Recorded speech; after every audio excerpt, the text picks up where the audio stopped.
Hello everyone, welcome back to the channel. So as you all know, MBA exam 2026 के लिए most important topics हैं. आज हम easy Hindi language में समझेंगे इंटरनल इन्वायरमेंट, एक्सटर्नल इन्वायरमेंट और micro environment of business with simple and suitable examples. So ये topics exams में बार बार पूछे जाते हैं, इसलिए इन्हें इजी ट्रिक्स के साथ याद करो.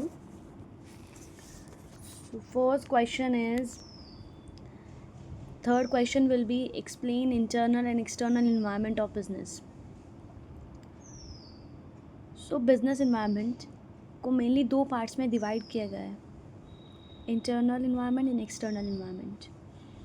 First one is internal environment. Internal environment में organizations के अंदर के factors आते हैं जो business activities को directly affect करते हैं. Elements of business environment internal environment. First one is human resources, company के एम्प्लॉयज़ और workers. Example, skilled workers increase productivity. अच्छे एम्प्लॉयज़ कंपनी का परफॉर्मेंस इम्प्रूव करते हैं. Second one is management structure, company में authority और रिस्पॉन्सिबिलिटीज़ का arrangement. For example, strong management से कंपनी स्मूथली वर्क करती है. Third one is company image and brand value, market में कंपनी की रेपुटेशन और इमेज. फॉर एग्जांपल, अच्छी ब्रांड इमेज से कस्टमर ज़्यादा अट्रैक्ट होते हैं. Tata has a strong public trust. Fourth one is physical assets, modern machines improve production speed. Advance machinery production को fast बनाती है. Next second one will B external environment.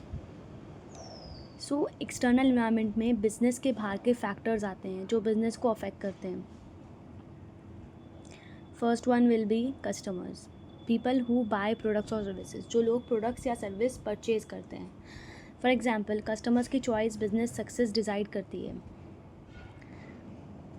Second one will be competitors, दूसरी companies जो same product sell करती है उसे हम competitors कहते हैं. फॉर एग्जांपल कंपनीज जो मतलब कंपटीशन की वजह से कंपनीज बेटर ऑफर देती है. For example, by one get one free, सस्ता प्राइस कर देती है प्रोडक्ट का अपने कॉम्पिटिटर्स से, उसे हम कॉम्पिटिटर्स बोलते हैं. Third one will B government, government के रूल्स और रेगुलेशंस बिजनेस को अफेक्ट करते हैं. For example, government policies business decisions को इम्पैक्ट करती हैं. Fourth one will B technology, और नई टेक्नोलॉजी और innovations. For example, technology business को फास्टर और स्मार्टर बनाती है. Online banking change traditional banking.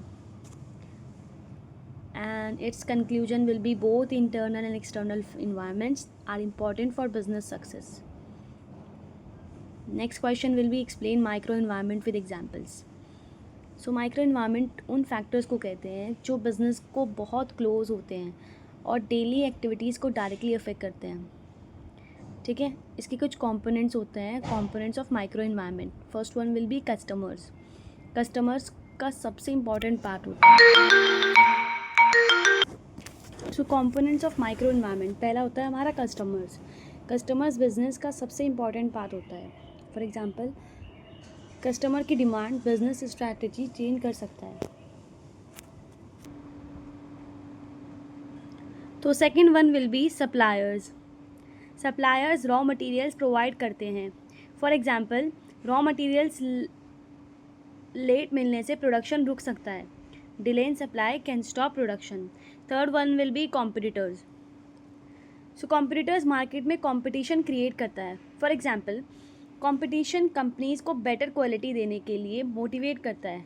Pepsi and Coca Cola compete globally. Fourth one will B market intermediaries, वो एजेंट्स जो product distribution और प्रमोशन में हेल्प करता है उसे हम मार्केट इंटरमीडियरीज कहते हैं. फॉर एग्जांपल, रिटेलर्स प्रोडक्ट को कस्टमर्स तक पहुंचाते हैं. Wholesalers and retailers help product reach customers. Second one will B importance of micro environment, helps understand customer needs समझाने में हेल्प करता है. इम्प्रूव्स प्रोडक्ट क्वालिटी इम्प्रूव होती है. Helps face competition. Increase customer satisfaction, customer satisfaction बढ़ाता है। अगर हम इसके कंक्लूजन की बात करें तो micro environment directly affects business performance and growth. Means micro environment directly business की परफॉर्मेंस और ग्रोथ को अफेक्ट करता है। So fifth question will be explain macro environment with examples. ये जो क्वेश्चंस है ना, micro environment, sweat analysis, internal external environment, these all questions are very very important for the exams, and these will come again and again in exams. So let's move forward to the question, meaning of macro environment. Macro environment means बड़े external factors को कहते हैं जो business को indirectly affect करते हैं। For example इसके elements होते हैं मैक्रो इन्वायरमेंट के। First one will be economic environment. इसमें इन्फ्लेशन, इकोनॉमिक लेवल और इंटरेस्ट रेट जैसे फैक्टर्स आते हैं। फॉर एग्जांपल महंगाई बढ़ने से, इन्फ्लेशन बढ़ने से प्रोडक्ट एक्सपेंसिव हो जाते हैं, जैसे tax changes affect product prices.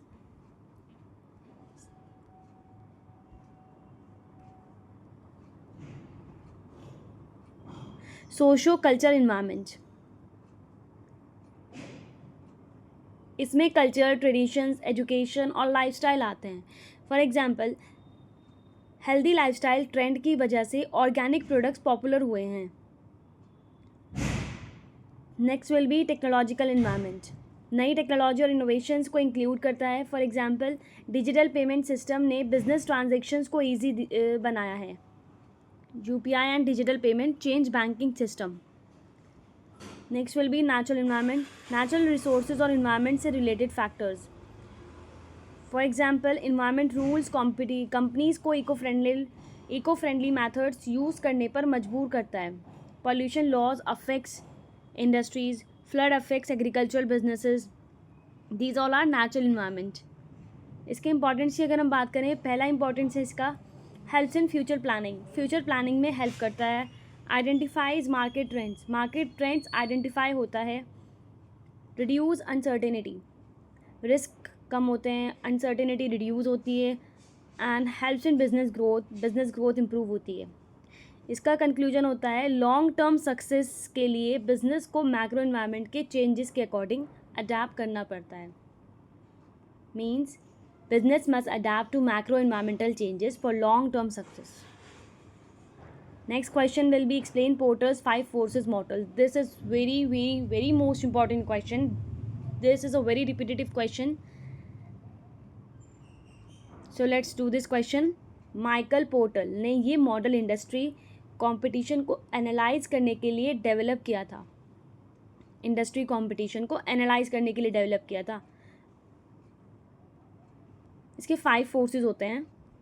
First one is threats of new entrants. नई कंपनीज मार्केट में आकर कंपटीशन बढ़ाती है। फॉर एग्जांपल नए ब्रांड्स एग्जिस्टिंग कंपनीज के प्रॉफिट्स को अफेक्ट करता है। New mobile brands entering the smartphone market. Second one will B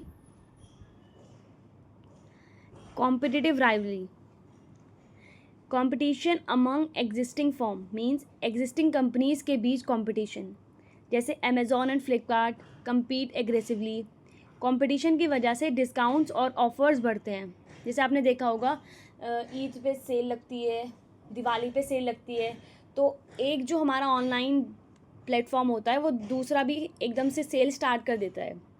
Meesho पे लगती है सेल, फ्लिपकार्ट पे लगती है, अमेजॉन पे लगती है, मिंत्रा पे लगती है। ये सब एक कॉम्पिटिशन राइवलरी है। Third one will be bargaining power of buyers. Customers prices और क्वालिटी को इन्फ्लुएंस कर सकते हैं। Means customers can influence prices and quality. For example आज कस्टमर्स के पास बहुत ऑप्शंस होते हैं।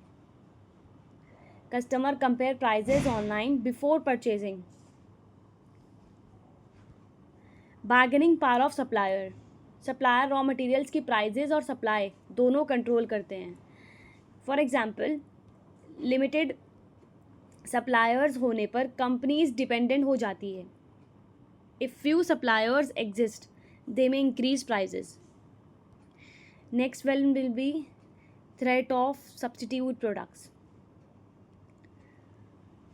दूसरे प्रोडक्ट्स जो एग्जिस्टिंग प्रोडक्ट को रिप्लेस कर सकते हैं, for example tea can substitute coffee. Customers cheaper alternatives choose कर सकते हैं। इसके कुछ इंपॉर्टेंट्स हैं। Helps in competitive strategy, competitive strategy बनाने में हेल्प करता है। Next will be improve market understanding, market understanding improve होती है and increase business profitability increase होती है। इसका कंक्लूजन है कि पोर्टर्स 5 फोर्सेस बिजनेस को इंडस्ट्री कंपटीशन समझने में हेल्प करता है। Next question will be explain competitive strategies. Competitive strategies वो प्लान्स होते हैं जो कंपनीज मार्केट में सक्सेसफुल कंपटीशन के लिए यूज़ करते हैं।